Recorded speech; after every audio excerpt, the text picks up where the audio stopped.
So hi hello friends, అందరికీ నమస్తే. ఎలా ఉన్నారు? బాగున్నారా? ఈ వీడియోలో మనం సైకాలజీ టాపిక్కి సంబంధించి రానున్న టెట్ డిఎస్సికి సంబంధించి ఉపయోగపడే విధంగా చాలా ఇంపార్టెంట్ బిట్స్ అయితే అందించడం జరుగుతుంది. ఫ్రెండ్స్, వీడియో చూస్తున్న ప్రతి ఒక్కరు తప్పకుండా ఒక లైక్ చేసి సపోర్ట్ చేయండి.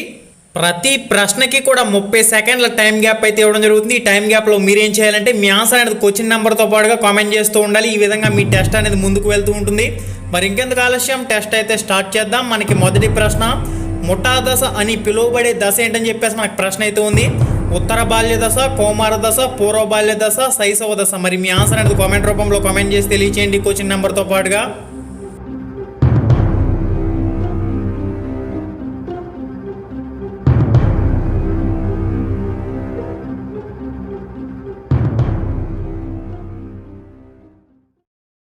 మనకి నెక్స్ట్ ప్రశ్న, రెండవ ప్రశ్న, కోల్బర్గ్ ప్రకారం వ్యక్తి నైతిక వికాసంలో చివరి దశ ఏంటని చెప్పేసి మనకు ప్రశ్న అయితే ఉంది. ఆప్షన్ 1 వ్యక్తిగత సూత్రాలు, అంతరాత్మ దశ. ఆప్షన్ 2 శిక్ష నుంచి తప్పించుకునేందుకు విధేయత చూపడం. ఆప్షన్ 3 అధికారం, సాంఘిక క్రమాన్ని నిర్వహించే రీతి. ఆప్షన్ 4 వచ్చేసరికి ఒప్పందాలు, వ్యక్తిగత హక్కులు. మరి మీ ఆన్సర్ కామెంట్ రూపంలో కామెంట్ చేసి తెలియచేయండి.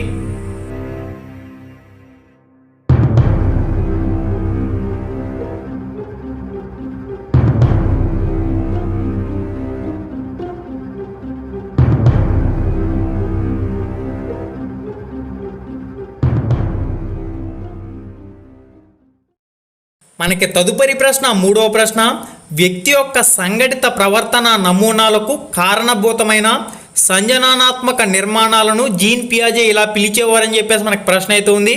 సాంశీకరణ, అనుకూలత, స్కిమాటా. ఆప్షన్ 4 వచ్చేసరికి అనుగుణ్యత. మరి మీ ఆన్సర్ అనేది కామెంట్ రూపంలో కామెంట్ చేసి తెలియచేయండి.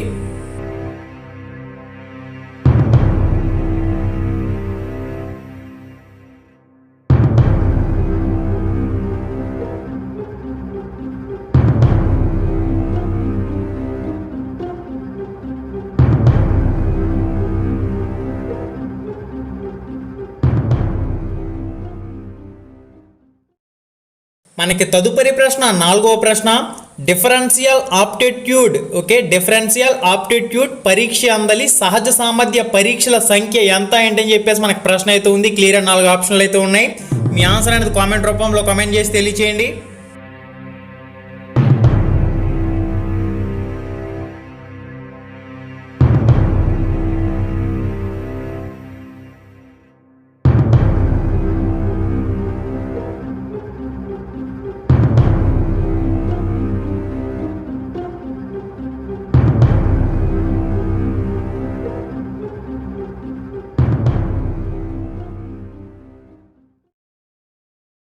మనకి నెక్స్ట్ ప్రశ్న, ఐదవ ప్రశ్న, గిల్ఫర్డ్ ప్రకారం సృజనాత్మకత వ్యక్తుల లక్షణాలకు చెందనిదని చెప్పేసి మనకు ప్రశ్న అయితే ఉంది.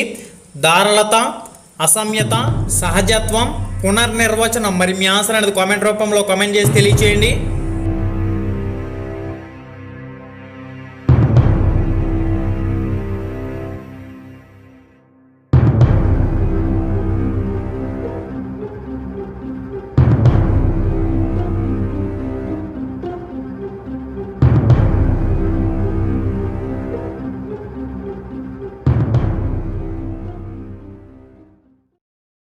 మనకి తదుపరి ప్రశ్న, ఆరో ప్రశ్న, క్రింది వాణిలో ఒకటి ప్రక్షేపక పరీక్ష అని చెప్పేసి మనకు ప్రశ్న అయితే ఉంది. క్లియర్ 4 ఆప్షన్లు అయితే ఉన్నాయి. మీ ఆన్సర్ అనేది కామెంట్ రూపంలో కామెంట్ చేసి తెలియచేయండి.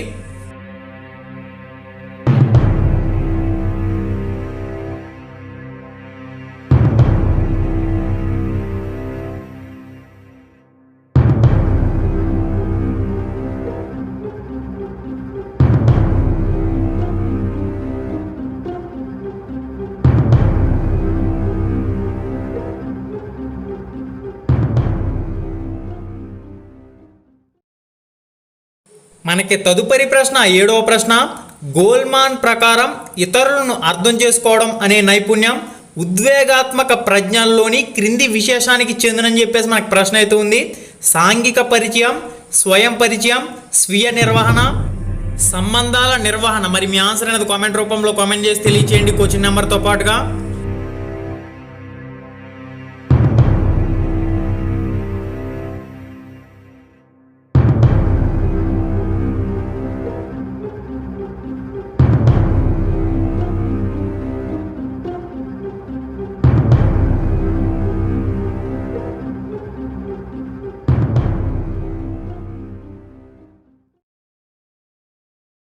మనకి తదుపరి ప్రశ్న 8వ ప్రశ్న, చిన్నపిల్లల ప్రవర్తన ఉపసంహరణ పరాధీనత, భయం, ఈర్ష్య వంటి ప్రవర్తనలు ఈ గృహ వాతావరణం గల పిల్లల్లో ఉంటాయని చెప్పేసి మనకు ప్రశ్న అయితే ఉంది. శిశువులను అంగీకరించడం ఆప్షన్ 2, సామరస్యం, మంచి సర్దుబాటు ఆప్షన్ 3, స్థిరమైన ఖచ్చితమైన క్రమశిక్షణ ఆప్షన్ 4, అతి సంరక్షణ, అతి గారాభం. మరి మీ ఆన్సర్ అనేది కామెంట్ రూపంలో కామెంట్ చేసి తెలియచేయండి.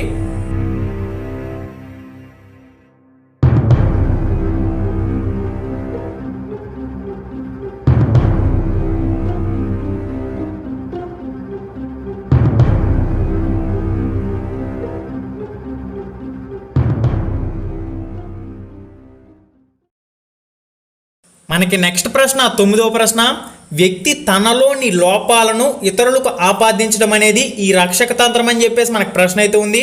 ప్రతిగమము, స్వైరకల్పన, ప్రక్షేపణం, విస్థాపనం. మరి మీ ఆన్సర్ అనేది కామెంట్ రూపంలో కామెంట్ చేసి తెలియచేయండి.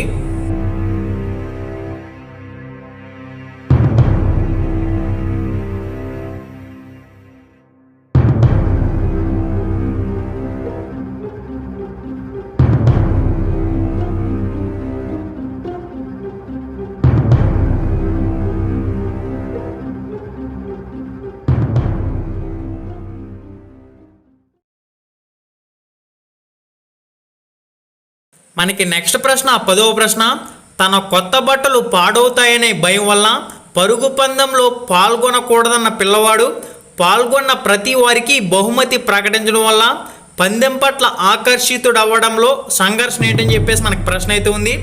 ఉపగమ పరిహార, ఉపగమ పరిహార, ఉపగమ పరిహార సంఘర్షణ. మరి మీ ఆన్సర్ అనేది కామెంట్ రూపంలో కామెంట్ చేసి తెలియచేయండి.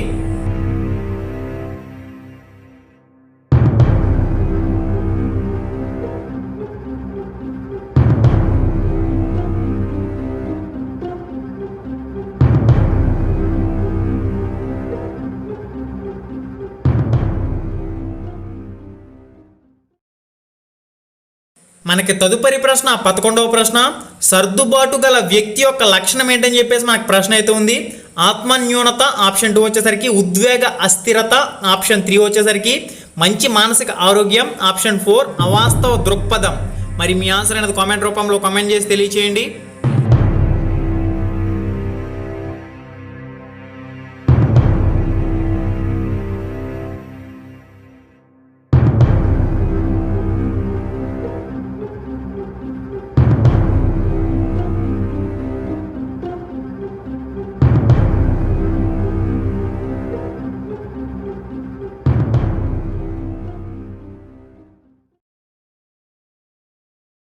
మనకి తదుపరి ప్రశ్న 12వ ప్రశ్న, ఒక ప్రయోగంలో కారణం పాత్రను పోషించే చరం ఏంటని చెప్పేసి మనకు ప్రశ్న అయితే ఉంది.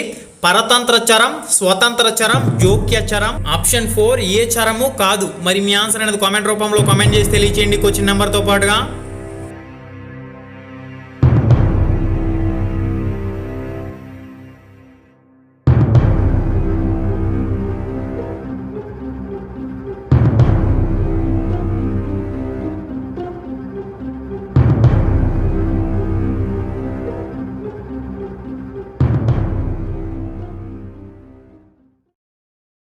మనకి తదుపరి ప్రశ్న 13వ ప్రశ్న, సిద్ధాంతాలు సూత్రాలు క్రింది భావన రకానికి చెందునని చెప్పేసి మనకు ప్రశ్న అయితే ఉంది.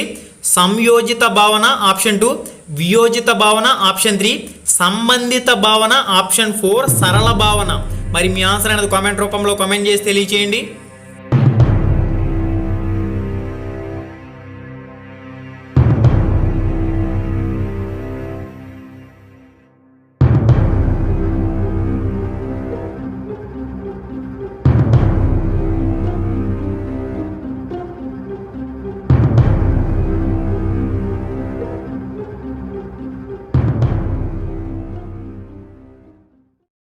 మనకి నెక్స్ట్ ప్రశ్న 14వ ప్రశ్న, కోహిలర్ ప్రయోగం క్రింది అంశానికి సంబంధించింది అని చెప్పేసి మనకు ప్రశ్న అయితే ఉంది. నిబంధనం, అంతర్దృష్టి, యత్నదోషం, జ్ఞాన నిర్మాణం. మరి మీ ఆన్సర్ అనేది కామెంట్ చేయండి.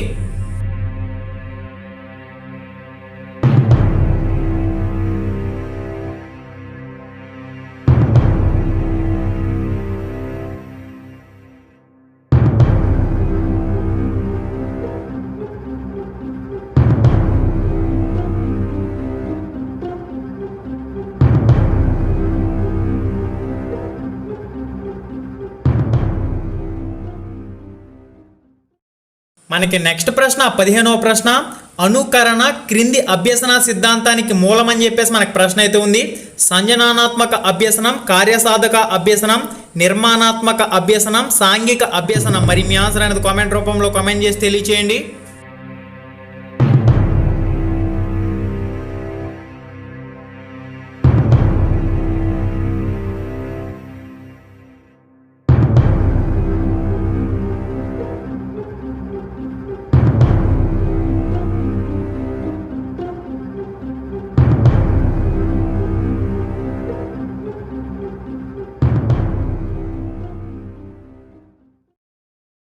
మనకి నెక్స్ట్ ప్రశ్న 16వ ప్రశ్న, డ్రిల్ మరియు ఇంటి పనిని ప్రోత్సహించే అభ్యసన నియమం ఏంటని చెప్పేసి మనకు ప్రశ్న అయితే ఉంది.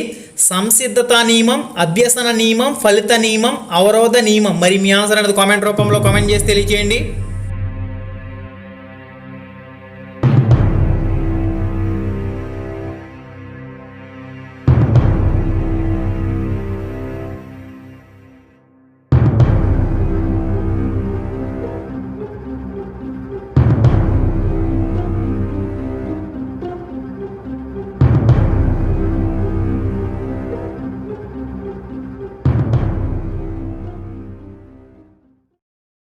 మనకి నెక్స్ట్ ప్రశ్న 17వ ప్రశ్న, వైగోట్స్కి భాషా వికాసంలో 3 సంవత్సరాల వయసులో కనబడే ప్రసంగం ఏంటని చెప్పేసి మనకు ప్రశ్న అయితే ఉంది. ప్రైవేటు ప్రసంగం, నిశ్శబ్ద అంతర్గత ప్రసంగం, సాంఘిక ప్రసంగం, బాహ్య ప్రసంగం. మరి మీ ఆన్సర్ అనేది కామెంట్ చేసి తెలియచేయండి.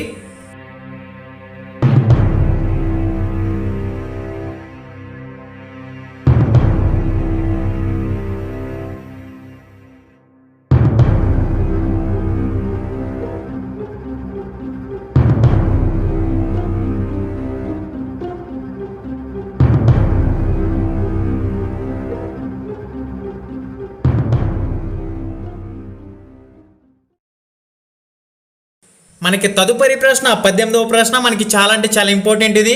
పూర్తిగా నేర్చుకున్నా లేదా చేసిన పనులను సగంలో వదిలేసినట్లయితే అవి మనకి బాగా గుర్తుంటాయి. దీన్ని ఏమంటారు ఏంటి అని చెప్పేసి మనకు ప్రశ్న అయితే ఉంది. డెజావు, జైగార్నిక్ విద్యా ప్రభావం, హలో ప్రభావం, సమగ్రాకృతి. మరి మీ ఆన్సర్.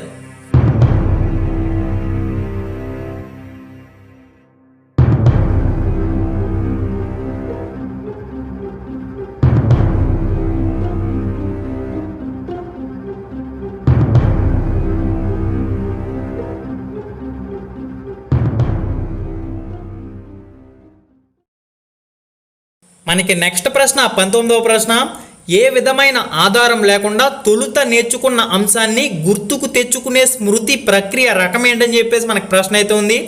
గుర్తు, పునఃస్మరణ, త్వరిత సమైక్య స్మృతి. ఆప్షన్ 4 వచ్చేసరికి పునరాభ్యాసనం. మరి మీ ఆన్సర్ అనేది కామెంట్ రూపంలో కామెంట్ చేసి తెలియచేయండి.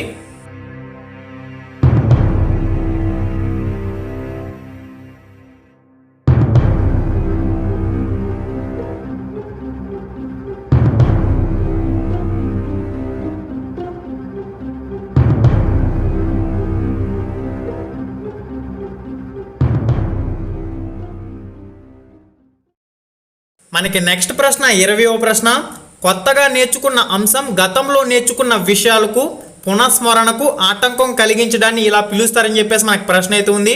తాత్విక సమైక్య స్మృతి, తిరోగమన స్మృతి, డెజావు, పురోగమన స్మృతి. మరి మీ ఆన్సర్ కామెంట్ రూపంలో కామెంట్ చేయండి.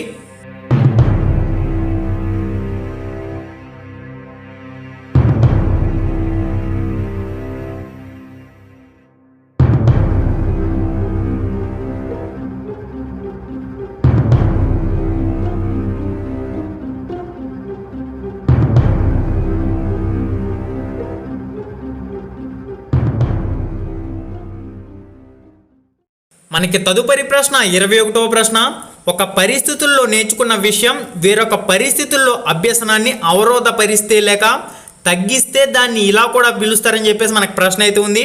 అనుకూల అభ్యసన బదలాయింపు, ప్రతికూల అభ్యసన బదలాయింపు, శూన్య అభ్యసన బదలాయింపు, ద్విపార్శ అభ్యసన బదలాయింపు. మరి మీ ఆన్సర్ అనేది కామెంట్ రూపంలో కామెంట్ చేసి తెలియచేయండి.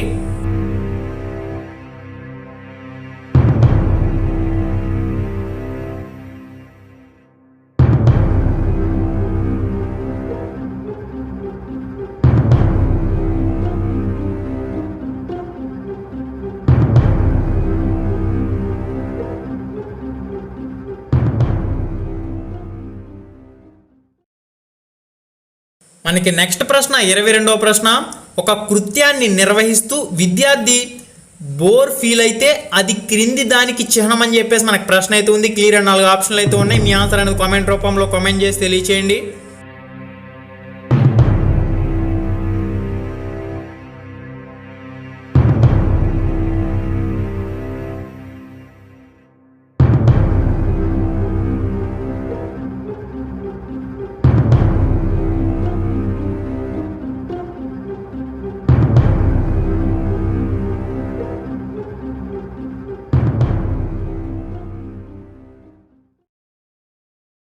మనకి తదుపరి ప్రశ్న 23వ ప్రశ్న, లేఖ సంబంధ వైకల్యం ఏంటని చెప్పేసి మనకు ప్రశ్న అయితే ఉంది. లేఖనం. Okay, dyslexia, dysphasia, dysgraphia, dyscalculia. మరి మీ ఆన్సర్ అనేది కామెంట్ రూపంలో కామెంట్ చేసి తెలియచేయండి.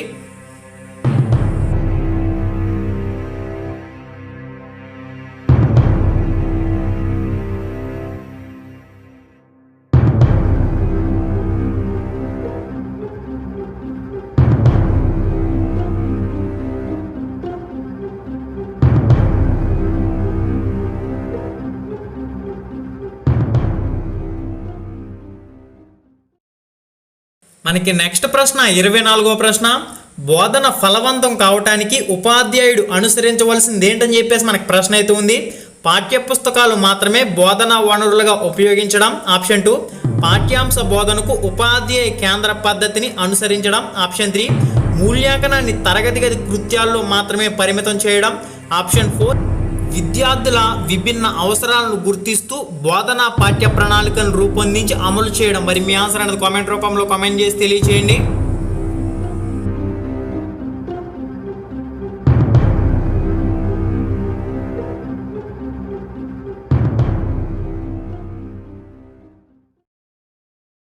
మనకి నెక్స్ట్ ప్రశ్న 25వ ప్రశ్న, క్రింది అభ్యసన వనరు ఉపాధ్యాయులకు మాత్రమే పరిమితం అని చెప్పేసి మనకు ప్రశ్న అయితే ఉంది. సెమినార్, పాఠ్యపుస్తకాలు, ఇంటర్నెట్, వృత్యాంతర శిక్షణలు. మరి మీ ఆన్సర్ అనేది కామెంట్ చేయండి.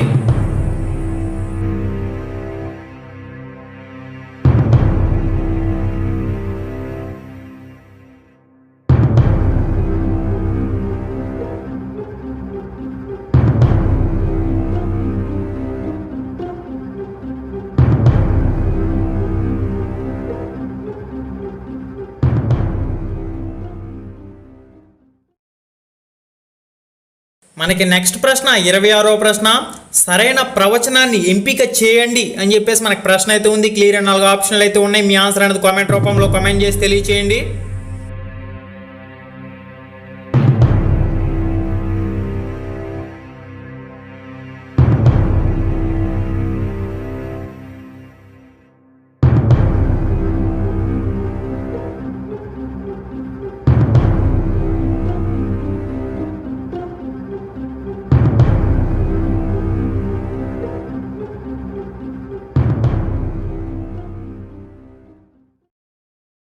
మనకి నెక్స్ట్ ప్రశ్న 27వ ప్రశ్న, పాఠశాల అభివృద్ధి ప్రణాళికను తయారు చేసేది ఎవరు ఏంటని చెప్పేసి మనకు ప్రశ్న అయితే ఉంది. సర్పంచ్ నాయకత్వంలో వార్డు సభ్యులు. ఆప్షన్ 2, మండల విద్యాశాఖాధికారి ఆధ్వర్యంలో ఉపాధ్యాయుల బృందం. ఆప్షన్ 3, పాఠశాల సముదాయంలోని విద్యార్థుల తల్లిదండ్రులు. ఆప్షన్ 4, పాఠశాల యాజమాన్య కమిటీ. మరి మీ ఆన్సర్ అనేది కామెంట్ చేసి తెలియచేయండి.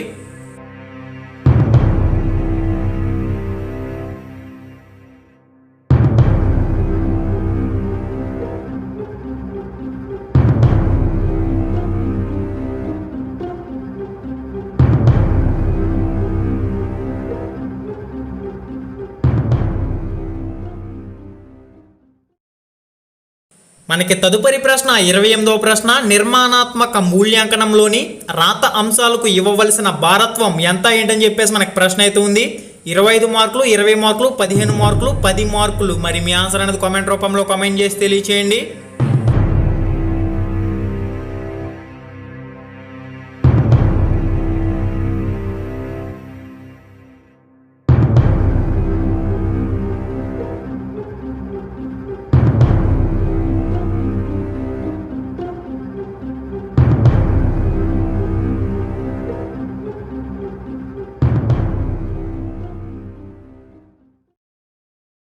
మనకి నెక్స్ట్ ప్రశ్న 29వ ప్రశ్న, ప్రాథమిక స్థాయిలో ఇంటి పని గురించి జాతీయ విద్యా ప్రణాళిక చట్టం 2005 మార్గనిర్దేశకం ఏంటని చెప్పేసి మనకు ప్రశ్న అయితే ఉంది. 2వ తరగతి వరకు వారానికి 2 గంటలు ఇంటి పని ఇవ్వాలి. ఆప్షన్ 2. 3వ తరగతి నుంచి వారానికి 2 గంటలు ఇంటి పని ఇవ్వాలి. ఆప్షన్ 3 వచ్చేసరికి అన్ని ప్రాథమిక తరగతుల వారికి వారానికి 2 గంటల ఇంటి పని ఇవ్వాలి. ఆప్షన్ 4. 1వ తరగతికి వారానికి 1 గంట ఇంటి పని ఇవ్వాలి. మరి మీ ఆన్సర్ అనేది కామెంట్ రూపంలో కామెంట్ చేసి తెలియచేయండి.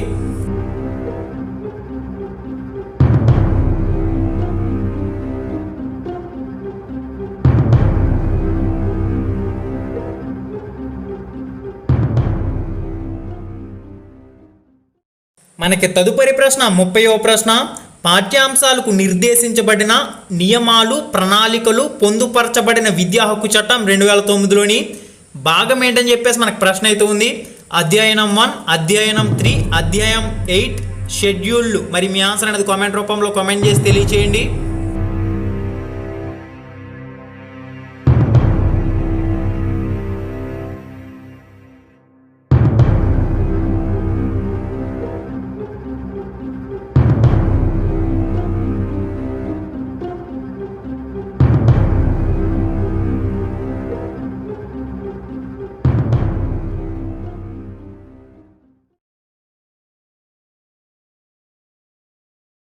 ఓకే ఫ్రెండ్స్, ఈ వీడియోలో మీకు టెట్ డిఎస్సికి సంబంధించి ఉపయోగపడే విధంగా సైకాలజీ టాపిక్కి సంబంధించి కొన్ని ఇంపార్టెంట్ బిట్స్ అయితే కవర్ చేయడం జరిగింది. ప్రతి సబ్జెక్ట్కి సంబంధించి ప్రతి టాపిక్కి సంబంధించి మీకు ఉపయోగపడే విధంగా డైలీ క్విజ్ అండ్ టెస్ట్ రూపంలో ఈ విధంగా ఇంపార్టెంట్ ప్రశ్నలు అయితే అందిస్తూ ఉన్నాం. చాలామందికి నోటిఫికేషన్లు అయితే వెళ్ళడం లేదు. సబ్స్క్రైబ్ బటన్ పక్కనే గంటని ఆల్ అని చెప్పేసి సెలెక్ట్ చేసుకోండి. ఓకే, మళ్ళీ వీడియోలో మళ్ళీ కలుసుకుందాం. Thanks for watching. Have a nice day and జై హింద్. హాయ్ ఫ్రెండ్స్, మన ఛానల్లో పెట్టే వీడియోస్ని నోటిఫికేషన్ ద్వారా మీ మొబైల్కి పొందాలనుకుంటే రెడ్ కలర్ సబ్స్క్రైబ్ బటన్ మీద క్లిక్ చేసి మన ఛానల్ని సబ్స్క్రైబ్ చేయండి. అలానే పక్కనే ఒక బెల్ ఐకాన్ వస్తుంది, దాన్ని క్లిక్ చేయడం మాత్రం మర్చిపోవద్దు. నేను మీ Ganesh, welcome to Ram Ramesh productions.